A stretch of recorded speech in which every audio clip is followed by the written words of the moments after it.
இரு போலாம் இரு. டேய் என்ன பண்ணிக்கிறீங்க? டேய் வேலைக்கு போடான்னா காலையிலே உட்காந்து மொக்க போட்டுங்கிற. எடுமாப்ல நம்ம போகலாம். டேய் ஏடா ஆளா காணோம்? டேய் பின்னாடி இருக்கிற. பின்னாடி உக்காண்டியா? அப்போ நான் தான் வண்டி ஓட்டணுமா?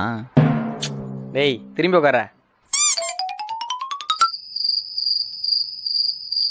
டேய் சாயமோட வண்டி இந்த பக்கமாக அந்த பக்கமாக ஆட்டிங்கண்ணா. அப்போ சீட் பெல்ட்டு கூட போட்டுக்கிறேன். காரா இது சீட் பெல்ட் வைக்கிறதுக்கு? அப்போ எங்களை மாதிரி ஆளுங்களாம் எப்படி பத்திரமா எடுத்து போய் வீட்டில் சேர்க்குறது? சரி இதை பற்றி நான் மேலத்தில் பேசுகிறேன். இப்போதைக்கு டெம்பரரி ஒரு விஷயம் இது. வண்டியை ஓரங்கட்டு. டேய் கம்முன்னு வாடா. ஏய் ஓரங்கட்டுற விஷயம் தெரியாத பசங்க. இப்போ எடு வண்டியை. நாங்கெல்லாம் எவ்வளவு பெரிய மூலக்காரங்க. நல்லா தான் போய்கிட்டு இருக்கு.